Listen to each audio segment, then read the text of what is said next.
The date is May 16th, 1811. The location is a nondescript muddy ridge in the province of Extremadura, Spain, overlooking the village of Albuera. The morning air is heavy, saturated with the moisture of a storm that had raged throughout the previous night, leaving the ground a sodden mire that pulls at the boots of the infantry. Visibility is poor. A thick grey mist clings to the hillsides, obscuring the movements of thousands of men and shielding the approach of an approaching catastrophe. This is not the sun-drenched Spain of travel brochures. It is a cold, damp killing ground where the fate of the Peninsular War currently hangs by a thread. On the crest of this ridge stands a line of men dressed in fading red coats with yellow facings. They are the 57th Regiment of Foot, the West Middlesex. They are not yet heroes. They are not yet legends. To the casual observer, they are simply another battalion of King George III's infantry, shivering in the damp air, checking the flints of their brown Bess muskets to ensure the powder has remained dry. They are tired, hungry, and far from the slums and alleyways of London where many of them were recruited. But in the next 4 hours, these men will endure a trial of violence so concentrated and so intimate that it will alter the identity of the British Army forever. Across the valley, the French army under Marshal Soult is moving. They are not sending skirmishers or probing attacks. They are launching a massive, concentrated hammer blow designed to smash the Allied line in a single motion. The French infantry, seasoned veterans of Napoleon's conquests, are advancing in dense columns, massive blocks of men, deep and narrow, designed to punch through a thin defensive line through sheer weight of numbers and psychological terror. The rumble of their drums and the tramp of thousands of boots creates a low-frequency vibration that can be felt in the chest of every British soldier waiting on the ridge. The 57th is positioned in the centre of the British brigade commanded by Major General Daniel Houghton. To their left and right stand the 29th and the 48th regiments. They are the stopper in the bottle. The plan relies on the standard British tactical doctrine. Hold the high ground, wait for the French columns to close the distance, and then unleash disciplined, rolling volleys of musketry to shatter the dense enemy formations. It is a tactic that relies entirely on nerve. If the line breaks, the battle is lost. If the men flinch, the column will roll over them like a tidal wave. As the French columns emerge from the mist and the artillery begins to roar, the sensory overload is immediate. The air fills with the sharp, sulphurous stench of black powder. Cannonballs, fired at close range, begin to plough furrows through the wet earth and the ranks of waiting men. The sound is a deafening, continuous roar, a mix of exploding shells, the rattle of musketry, and the screams of the wounded. But the 57th does not move. They have been drilled for this. They stand in 2 ranks, shoulder to shoulder, their world reduced to the backs of the men in front of them and the commands of their officers. Among them rides Colonel William Inglis, a Scotsman of fierce temperament and unyielding standards. He knows the character of the men under his command. He knows they are rough, often difficult men, drawn from the hard edges of society. But he also knows that they possess a peculiar, stubborn pride. As the French infantry closes to within 60 yards, point-blank range for the smoothbore muskets of the era, Inglis watches the enemy wave, crest the hill. He does not know that by sunset, 2 out of every 3 men standing in his formation will be dead or wounded. He does not know that the regimental colours, currently flying proud and pristine above the smoke, will be reduced to tattered shreds, held together by little more than loyalty. This is the moment of contact. The French columns halt and deploy into line to return fire. The British muskets level. The order is given. A sheet of flame erupts from the ridge, sending thousands of lead balls slamming into the French ranks. The Battle of Albuera has begun in earnest, and the 57th Regiment of Foot is about to step into the furnace. But to understand how a group of London labourers and Middlesex toughs could stand firm in the face of such annihilation, we must first look back, away from the blood-soaked ridge of 1811, to the origins of the regiment and the iron-hard discipline that forged them. To comprehend the sheer immovability of the 57th Regiment at Albuera, one must understand the iron that was hammered into their spines long before they ever set foot in Spain. The unit was not born in glory, but in the bureaucratic shuffling of the expanding British Empire. Raised in 1755, initially as the 59th Foot, they were renumbered shortly after to the 57th, gaining the county title West Middlesex. This geographic designation was more than a name. It was a destiny. While other regiments drew from the rural peasantry of the shires or the rugged clans of the Scottish Highlands, the 57th drew heavily from the urban sprawl of London and its surrounding areas. The men who filled the ranks of the West Middlesex were often the unwanted sons of the Industrial Revolution. They were labourers from the smoky brickworks, dock workers from the Thames, and petty criminals escaping the hangman's noose or the debtor's prison. In the eyes of polite society, they were the dregs of the earth. The Duke of Wellington himself would famously describe the army recruited from such classes as the scum of the earth, though he would admit that it was truly wonderful what could be made of them. The 57th was the embodiment of this transformation. Life within the regiment was a brutal existence governed by the bloody code of military law. In the 18th and early 19th centuries, discipline in the British Army was enforced with the lash. Flogging was the standard punishment for crimes ranging from drunkenness to insubordination. The entire battalion would form a hollow square to witness the offender tied to the halberds, stripped to the waist, and whipped with the cat o' nine tails. It was a gruesome theatre designed to instill absolute obedience, but in the 57th, it produced a strange, dark byproduct. The regiment earned a reputation for stoicism that bordered on the inhuman. The soldiers of the 57th prided themselves on their ability to endure the lash without uttering a sound. As the heavy knotted cords struck their backs, tearing skin and muscle, the men of the West Middlesex would bite down on leather or lead bullets, refusing to give their officers the satisfaction of a scream. This grim fortitude earned them their first, and perhaps most telling nickname, the Steelbacks. It was a title whispered in the taverns and barracks of the army, a recognition that these men were harder than the wood and iron of their own muskets. Visually, they were distinct but unassuming. They wore the standard red coat of the line infantry, distinguished by facings, collars and cuffs, of a bright, cheerful yellow. This splash of colour belied the hard men inside the uniforms. They were not the dashing light infantry in green, nor were they the shock troops in kilts. They were the line. Their role was not to skirmish or to raid, but to function as a human brick in a larger wall. Their tactical doctrine required them to suppress their natural survival instincts entirely. They were trained to march into fire, halt, dress their lines to perfection, and manipulate their muskets with robotic precision while comrades fell around them. The officer commanding this rough collection of Londoners was Lieutenant Colonel William Inglis. Inglis was a career soldier, a man who understood that leading the Steelbacks required a specific kind of leadership. He did not coddle them. He was a strict disciplinarian who upheld the harsh regime of the lash when necessary. Yet, a complex bond existed between the colonel and his fighting villains. He knew their character was forged in hardship. He knew that the same stubbornness that made them difficult to manage in peacetime made them immovable in war. He trusted that when the order was given to stand, the Steelbacks would stand until the world ended. As the 57th marched across the Iberian Peninsula, participating in the long, grueling campaigns against Napoleon's marshals, this identity solidified. They marched over dust-choked roads under the baking Spanish sun, their yellow facings stained with sweat and dirt. They slept in the mud and ate maggot-ridden biscuits. They endured the boredom of the bivouac and the terror of the skirmish. But all of this was merely a prelude. The years of harsh discipline, the pride of the Steelback tradition, and the silent covenant between Inglis and his men were all converging on a single point in time.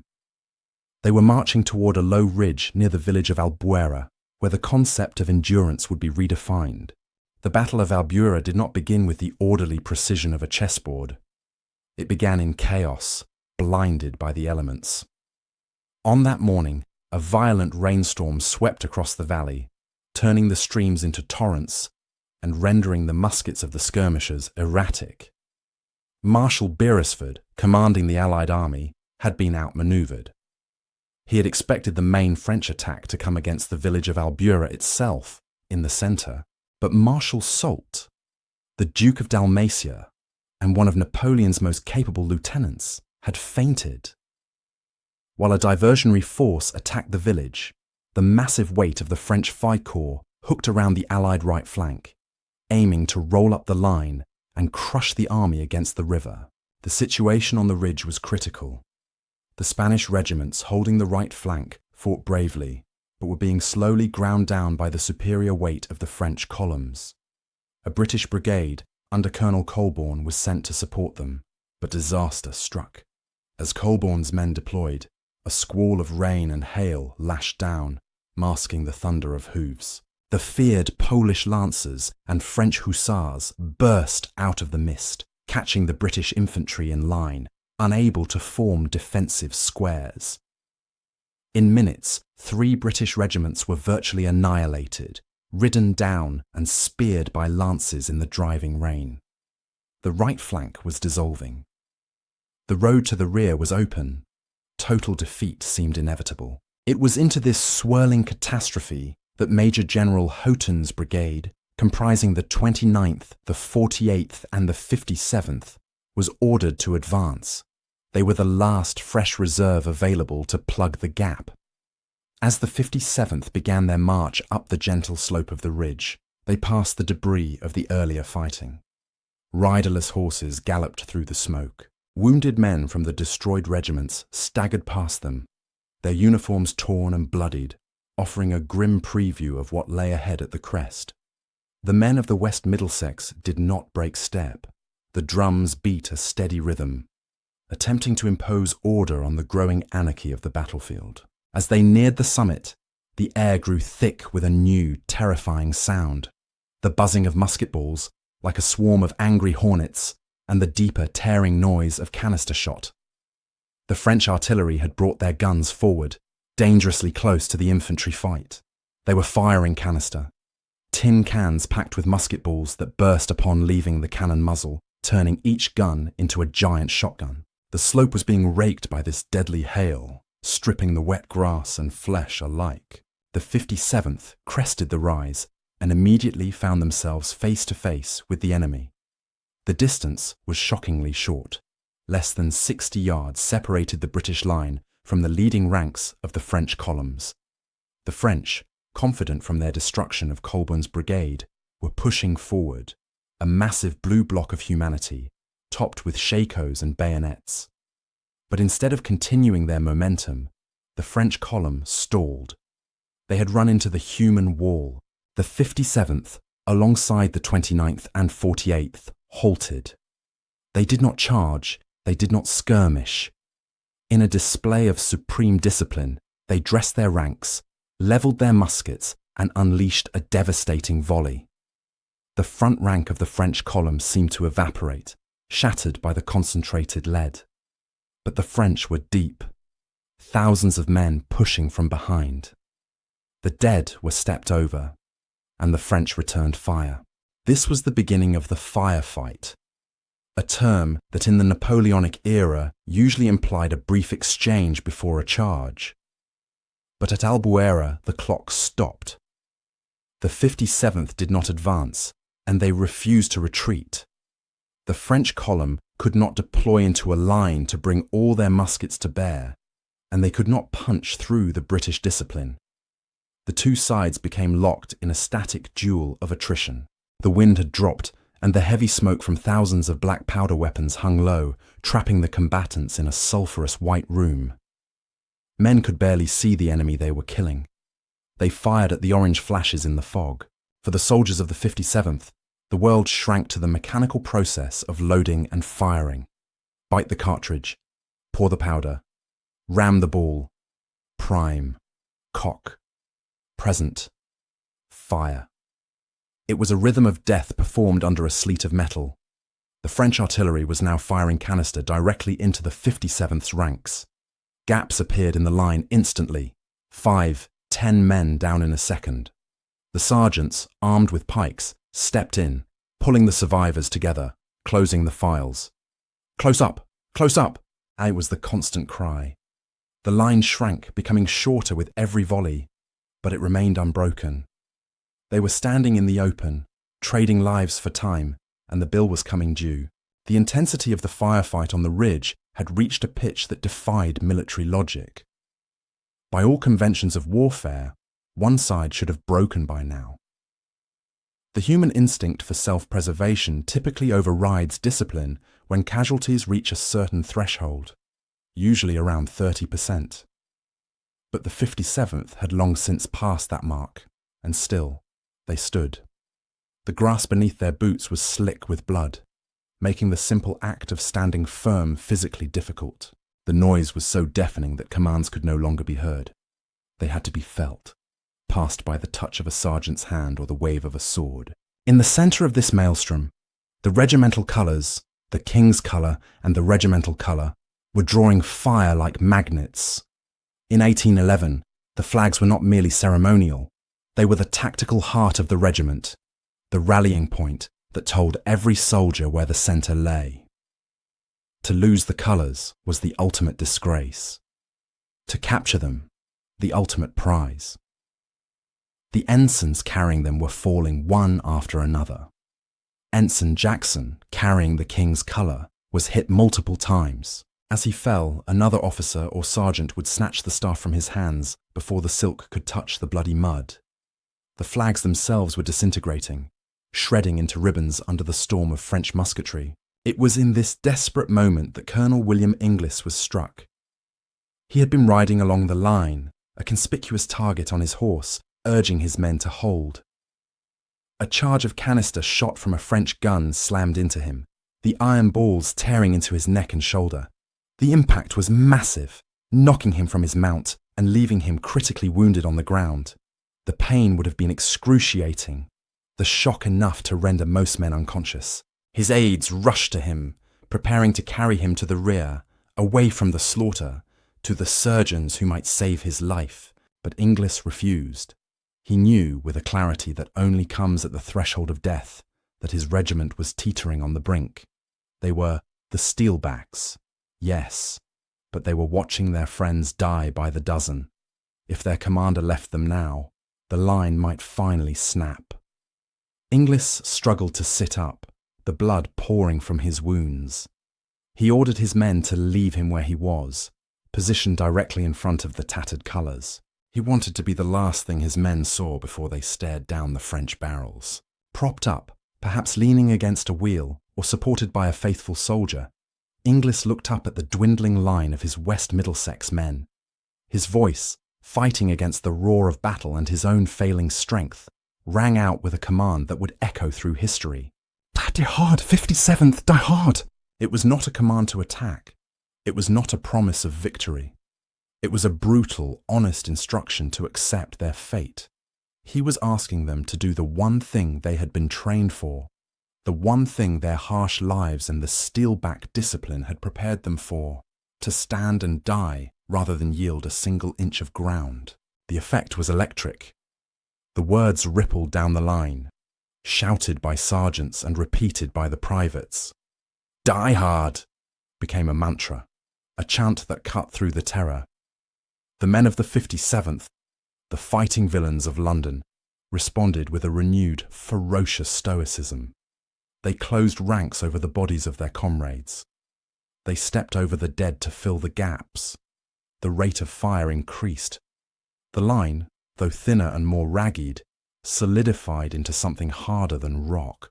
The French, looking across the narrow gap of death, could not understand it. They were pouring fire into the British ranks, seeing men fall in heaps, yet the red wall remained. The psychological impact began to shift. The French columns, crowded and unable to move, were suffering heavily from the British volleys. But more than the physical damage, It was the morale shock. They were fighting men who refused to acknowledge they were beaten. They were fighting men who were apparently willing to die to the last man. The diehards were born in that bloody hour, not in a moment of triumph, but in a crucible of sacrifice. The arrival of the 4th Division, the Fusilier Brigade, finally broke the deadlock.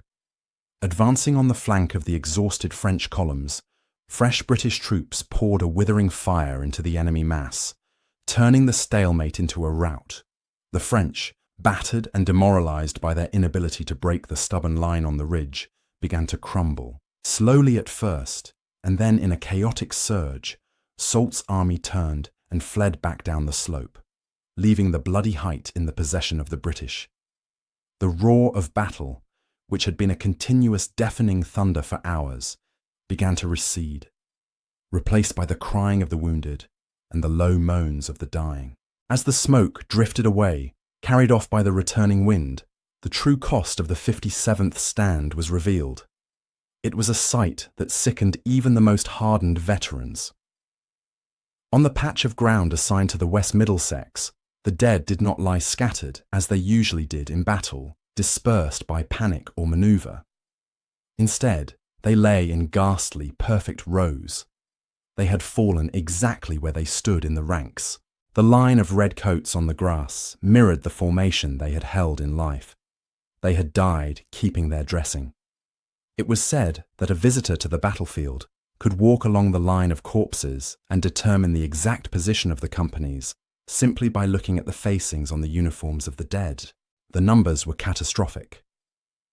Of the approximately 570 officers and men of the 57th who had marched up the hill that morning, over 420 were casualties. Only around 150 men remained standing, unwounded or lightly wounded enough to hold a musket. The regiment had ceased to exist as a fighting unit. It was now a skeleton crew guarding a graveyard. The casualty rate hovered near 75%, a figure that usually signifies the total annihilation of a military force. Yet, the 57th had not been annihilated. They had simply absorbed the metal and stayed put. Marshal Beresford, the Allied commander, rode forward to survey the aftermath. He was a man under immense pressure, having nearly lost the battle. But the sight of the 57th stopped him cold. He watched as the handful of survivors, dazed and deafened, attempted to close ranks and prepare to pursue the French, instinctively obeying the drum despite their exhaustion. Beresford, overcome by the sheer scale of their sacrifice, reportedly turned to his staff and murmured, "Stop! Stop the 57th! It would be a sin to let them go on." They had done enough. They had done more than enough. The regimental colour, the sacred object Colonel Inglis had lain before, was retrieved from the carnage. It was unrecognisable. The yellow silk was blackened by powder burns and stained with the blood of the ensigns who had carried it. Later, when the survivors sat down to count the damage, they found 21 bullet holes through the fabric. The staff itself, the wooden pole, had been fractured by a musket ball but splintered together, much like the regiment itself. Colonel Inglis survived his wounds, though he would carry the scars for the rest of his life. He was carried off the field, not as a commander of a line regiment, but as the patriarch of a legend. The men of the West Middlesex had marched up the hill as the Steelbacks, known for their ability to take a flogging. They came down as the diehards, known for their ability to take the worst the Napoleonic Wars could offer. The name stuck instantly. It was not granted by royal decree or official proclamation. It was earned in the blood and mud of Albuera, and it would become the defining identity of the regiment for the next century. But the legacy of the diehards was not just a story for the history books. It was a spirit that would lie dormant, waiting for the next time the Empire demanded a miracle. 4 decades pass.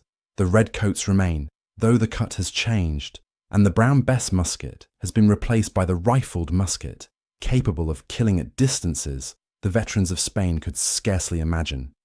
But the soul of the regiment remains trapped in the amber of 1811. The legend of the diehards has been passed down from the scarred survivors of the peninsula to a new generation of recruits. In the barracks, Young privates are told the story of Colonel Inglis and the Hill of Death. They are taught that they belong to a unit that does not run, a unit that possesses a peculiar ownership over the concept of sacrifice. In November 1854, on the freezing slopes of the Crimea, that inheritance is called upon once again. The Battle of Inkerman is distinct in the annals of British military history. It is known as the Soldiers' Battle, a chaotic, swirling melee fought in a dense, freezing fog that robbed generals of their vision and officers of their tactical control. There are no grand maneuvers here, no clear lines of sight. It is a brawl in the mud, fought by isolated companies and battalions desperately trying to hold back the grey tide of the Russian Imperial Army. The Russians, utilizing the cover of the mist, have launched a massive surprise attack against the British positions surrounding the besieged city of Sevastopol. The 57th Regiment finds itself in the thick of this confusion. The terrain is treacherous. Scrubby ravines and rocky outcrops, shrouded in a vapour so thick that a man can barely see the bayonet at the end of his rifle. The regiment is fragmented, cut off from high command, fighting a defensive action against overwhelming numbers. Russian infantry, clad in drab greatcoats, emerge from the fog like ghosts, surging forward in heavy columns, their approach muffled until they are almost on top of the British line. The situation mirrors the crisis of Albuera with haunting precision. The 57th is outnumbered. They are taking heavy fire. The men are exhausted, freezing and wet. The instinct to pull back, to find a better position, to seek safety in the rear is overwhelming. The line begins to waver. It is that fragile moment in combat where a unit either solidifies or disintegrates. The pressure is immense. The Russian musketry is chipping away at the company's strength, and the officers can see the fear growing in the eyes of their men. It is amidst this sensory deprivation tank of war that Captain Edward Stanley, commanding one of the companies, realizes that tactical commands are useless. In the roar and the fog, orders about flanking fire or formation changes mean nothing. He needs to reach something deeper. He needs to unlock the psychological trigger that has been drilled into these men since the day they took the King's shilling. Stanley draws his sword, stepping to the front of the wavering line. He does not appeal to king or country. He screams a phrase that is specific only to them, a code word for ultimate resistance. "Men, remember Albuera!" The effect is instantaneous and primal. The shout cuts through the fog and the fear. Most of the men standing there were not even born when Colonel Inglis lay bleeding in Spain. They have never seen the ridge at Albuera, but they know what it means. It is the identity of their tribe. To retreat now, after hearing that name, would be a betrayal not just of their current duty, but of the ghosts who watch over them. The hesitation vanishes. The die-hard spirit, dormant for years of peace, ignites with ferocious intensity. The 57th does not just hold, they counterattack. Fixing bayonets, they charge into the grey mist, screaming as they run. They slam into the Russian columns with a violence that stuns the enemy. It is a collision of morale as much as metal. The Russians, expecting the British line to crumble, are instead met by a demonic fury.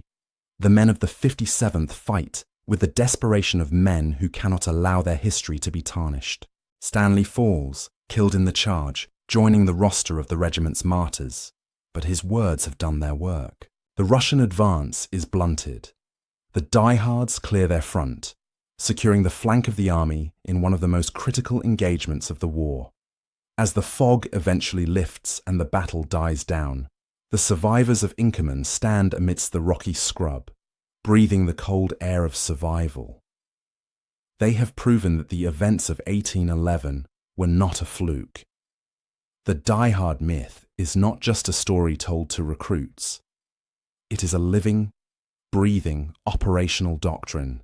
The regiment has demonstrated that names have power, and that a legacy, properly invoked, is as lethal a weapon as any rifle. The legacy of the 57th Regiment extends far beyond the tactical mathematics of a single ridge in Spain or a foggy morning in the Crimea. It speaks to the very heart of the British regimental system. a psychological machine designed to turn ordinary, often marginalized men into cohesive fighting units. The story of the diehards is the ultimate validation of this system. It demonstrates that an identity, once forged in extreme trauma, can become a tangible inheritance, passed down like a piece of kit from one generation to the next. In the years following the Napoleonic Wars, the die-hard moniker ceased to be a mere nickname. It became the regiment's secular religion. For a recruit joining the 57th in the Victorian era, the weight of history was immediate and crushing. A young man from the slums of London, taking the Queen's shilling to escape poverty or the law, was no longer just a private in the infantry. He was a custodian of the memory of Colonel Inglis. He was being initiated into a tribe that defined itself by a singular, terrifying standard: the refusal to move. This identity was reinforced by the visual symbols of the unit. The yellow facings on their red coats were not just decoration. They marked the wearer as a member of the West Middlesex, the men who stood still. But the most potent symbol was the regimental colour itself. The original flag carried at Albuera, the one riddled with 21 musket balls and stained with the blood of its bearers, was eventually retired. However, it was not discarded. It was preserved as a holy relic, a physical testament to the price of the regiment's reputation. When new colours were presented, they were consecrated in the shadow of the old ones, ensuring the continuity of the spirit. The regiment's culture also embraced its rougher edges. They never lost the reputation of being the steelbacks. Throughout the 19th century, the 57th maintained a reputation for hardness that could be problematic in peacetime. They were known for heavy drinking, brawling, and a fierce, insular pride. They were, as Inglis had affectionately called them, fighting villains. But the British Army understood the value of such men. The officers knew that the same aggression and stubbornness that led to trouble in the garrison towns were the exact traits required to hold a line against a Zulu impi or a Russian column. The villainy was a feature, not a bug. This unique die-hard brand created a self-fulfilling prophecy. Because the regiment was expected to be immovable, the men believed themselves to be immovable. In military psychology, this is a powerful force. When a soldier believes he belongs to an elite caste of survivors, he is less likely to break under pressure. The fear of death is superseded by the fear of letting down the die-hard name. It is a form of peer pressure weaponized for war. The ghost of Colonel Inglis effectively served as the permanent, unseen commander of the battalion, his order to die hard echoing through every subsequent engagement. It is also worth noting the specific tactical niche the 57th occupied. They were never the glamour boys of the army. They did not have the dashing green uniforms of the 95th Rifles, nor the romantic allure of the Highland regiments with their kilts and pipes. They were the line. They were the PBI, poor bloody infantry. Their job was unglamorous, brutal, and essential. They were the anvil against which the enemy was smashed. The die-hard story elevated this grim duty into something noble. It told the common infantryman that his job, standing in the mud and being shot at, was the highest form of soldiering. As the 19th century wound down and the nature of warfare began to change with the advent of machine guns and high explosives, the tactical utility of the human wall diminished. Standing shoulder to shoulder became suicide rather than doctrine. Yet the spirit remained. The 57th Regiment would eventually be amalgamated into the Middlesex Regiment, but the nickname survived. The diehards continued to fight in the trenches of the First World War and the campaigns of the Second, carrying the yellow facings and the memory of the Ridge into the modern age. But the core of the legend remains anchored in that 4-hour period in 1811, where a single regiment proved that the human will is stronger than iron. Today, the Ridge at Albuera is a quiet place. The mud that once sucked the boots off dying men has long since dried, covered by the gentle, rolling farmland of the Spanish countryside. Olive groves whisper in the wind where canister shot once screamed. A monument stands there now, a silent sentinel of stone dedicated to the men who fell on that wet May morning. But to stand on that slope is to feel the weight of a history that transcends the landscape. It is a place where the earth itself seems to remember the pressure of the human wall that refused to break. The story of the 57th Regiment of Foot is more than just a chapter in the history of the Peninsular War. It is the definitive biography of the British soldier in the Age of Empire. It is a study in the alchemy of discipline, the strange, brutal process that could take these scum of the earth, as Wellington called them, and transmute them into gold. The men of the West Middlesex were not born heroes. They were hard men from a hard world, familiar with the cruelty of the lash and the poverty of the street. Yet, when placed in the crucible of Albuera, they displayed a nobility of spirit that humbled kings and generals alike. The legacy of the diehards challenges our modern understanding of warfare. In an age of drone strikes and precision engagement, the idea of standing in a too-deep line, motionless, while being dismantled by artillery fire seems like madness. It appears to be a waste of life on an industrial scale. But to the men of the 57th, it was the ultimate expression of professional pride. They did not fight for geopolitics. They did not fight for the intricate maneuvering of the campaign map. They fought for the man to their left, the man to their right, and the tattered yellow silk flying above their heads. They fought because to leave the line was to lose the only thing they truly owned, their reputation. The visible remnants of that day are few. The uniforms have rotted away. The muskets have rusted into the earth. But the regimental colours, those silent witnesses to the slaughter, remain. In the quiet gloom of English cathedrals and regimental chapels, the successors to the original flags hang suspended in the stillness. The silk is often gone, leaving only the bare mesh, fragile and ghost-like. Yet, in those tattered threads, the story is preserved. They are the physical receipts of the butcher's bill paid by the 57th. They are a reminder that the map of Europe was drawn not just with ink, but with the blood of men who stood their ground when every instinct screamed at them to run. The 57th Regiment would eventually be amalgamated, its name changing as the army modernised and contracted. They became the Middlesex Regiment, and later part of the Princess of Wales's Royal Regiment. But in the genealogy of the British Army, the DNA of the diehards remains a dominant strain.